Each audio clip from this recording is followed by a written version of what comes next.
Bismillahirrahmanirrahim. Assalamualaikum warahmatullahi wabarakatuh.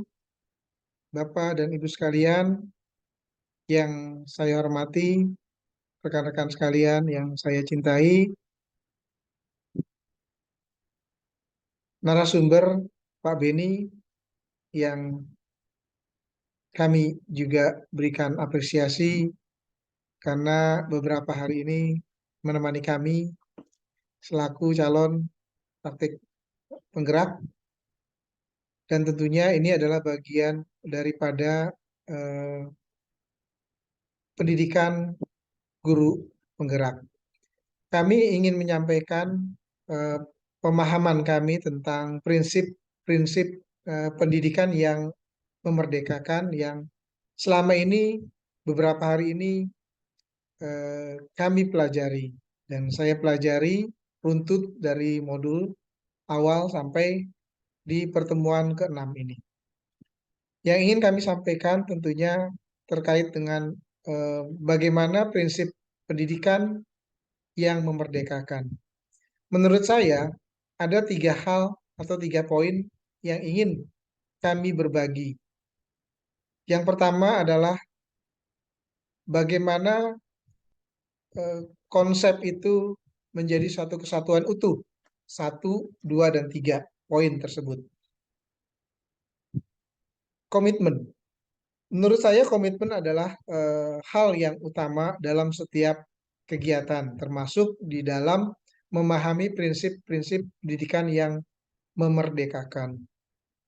Jauh sebelumnya, Ki Hajar Dewantara sudah menjalani komitmen itu. Nah, bagaimana cara menjalankan komitmen? Ya, yang utama adalah kita harus tahu tujuan. Jadi, untuk mencapai suatu komitmen, tentunya harus ada tujuan. Nah, tujuan pada modul-modul awal itu sudah kita pelajari. Artinya, kita harus tahu tentang bagaimana visi kita, yaitu visi diri kita. Nah, kalau kita sudah tahu visi diri kita, maka kita akan melangkah alur selanjutnya. Dalam hal ini, saya terinspirasi dengan KHD atau Ki Hajar Dewantara bahwa dia mempunyai komitmen yang sangat kuat, yaitu untuk mencapai tujuan adalah dia ingin membangun suatu sekolah di mana pada saat itu pendidikan hanya ditujukan untuk mereka yang mampu. Pendidikan hanya ditujukan pada mereka yang setelah lulus langsung bekerja di VOC. Pemikiran yang berbeda yang ditanggapi oleh KHD atau Ki Hajar Dewantara ini menginginkan kemerdekaan, yaitu tidak harus menjadi pegawai POC, tidak harus pendidikan itu dimiliki oleh orang-orang yang kaya saja. Nah, disinilah komitmen daripada Ki Hajar Dewantara. Dan saya kira ini akan menjadi inspirasi untuk pembelajaran-pembelajaran atau pendidikan di masa yang akan datang, yaitu kodratnya sebagai manusia atau sebagai siswa itu terpenuhi dan sesuai dengan zaman. Jadi komitmen harus mempunyai sebuah tujuan atau dapat dicapai dengan melalui sebuah tujuan, yaitu melalui visi dan sesuai dengan kodrat dan zaman. Pada zaman Ki Hajar Dewantara adalah pada saat bagaimana memerdekakan bangsa Indonesia, bagaimana merdeka dari penjajahan VOC, bagaimana merdeka dari hanya yang mampu saja. Nah, konsep yang kedua yang saya pahami tentang prinsip-prinsip pendidikan yang memerdekakan adalah kemandirian. Nah, zaman KHD, zaman dulu, KHD sudah menumbuhkan atau memulai atau tonggak awal daripada kemandirian, yaitu kemandiriannya adalah yang tadinya bergantung kepada VOC, maka sekarang bergantung kepada pribumi, yaitu siapa? KHD sendiri. Nah, nilai-nilai inilah yang menjadi inspirasi menurut saya, tidak hanya Bapak-Bapak dan sekalian, saya pun termasuk yang menjadikan KHD ini sebagai inspirasi untuk saya melakukan atau saya sebagai pelaku atau perbaikan daripada transformasi pendidikan. Nah, kemandirian yang dilakukan oleh Ki Hajar Dewantara sudah jelas waktu itu ingin tidak tergantung daripada POC. Nah, Saat ini kemandirian tentunya berbeda. Tadi konsepnya adalah mengikuti zaman, ya. Kodratnya adalah sesuai dengan kodrat dan sesuai dengan zamannya. Nah, saat ini adalah kemandirian itu yang pertama kemandirian untuk mengisi kemerdekaan itu sendiri. Ada dua hal untuk mencapai kemandirian. Yang pertama harus terus-menerus refleksi. Nah, pembelajaran ini sudah kita dapat pada modul-modul awal. Bagaimana merefleksikan kegiatan, bagaimana merefleksikan tujuan, bagaimana merefleksikan kegiatan pembelajaran sehari-hari di sekolah. Nah, yang kedua untuk mencapai kemandirian adalah dilakukan pembiasaan.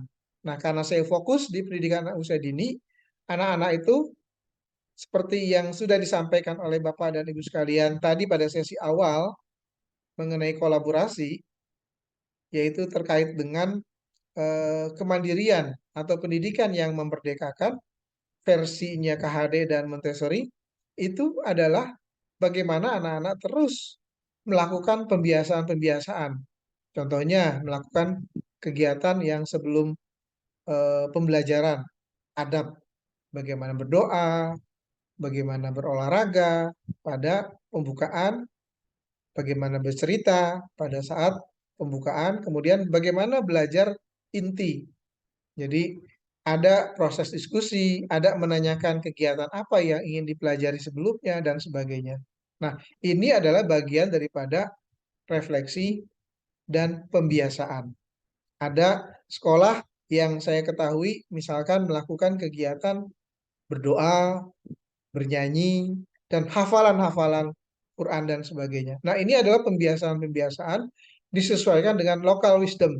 Jadi KHD sudah menempatkan suatu pondasi bahwa kemandirian itu ada sejak zaman beliau dan sekarang pun kemandirian ada. Nah, yang terakhir adalah konsep yang saya pahami tentang prinsip pendidikan yang memerdekakan adalah terkait dengan tantangan. Nah, tadi pada saat sesi diskusi, banyak teman-teman sudah menyampaikan tantangan-tantangan apa ketika akan melaksanakan pembelajaran atau merdeka belajar. Ada tantangan yang pada saat pembelajaran tadi disampaikan oleh beberapa rekan-rekan dan teman-teman, pada saat belajar dia tidak mau belajar, kemudian dia dekati orang tuanya dan sebagainya. Itu tantangan. Zaman dahulu tantangannya pada saat Ki Hajar Dewantara adalah ingin mendapatkan atau mencapai suatu kemerdekaan. Tantangan zaman Pak HD adalah ingin mencapai suatu pendidikan yang merdeka, tidak terkungkung oleh VOC. Zaman dahulu tantangannya adalah hanya orang-orang kaya, bagaimana masyarakat yang termarginal. Nah, sekarang tantangannya adalah bagaimana konsep pendidikan diserahkan kepada siswa merdeka sesuai dengan potensi bakat masing-masing. Nah, saya kira ini pemahaman saya terkait dengan prinsip pendidikan yang memerdekakan. Mudah-mudahan eh, penjelasan saya ini dapat dipahami dan mudah-mudahan bermanfaat buat kita semua. Wabillahi taufik wal hidayah. Saya akhiri. Assalamualaikum warahmatullahi wabarakatuh.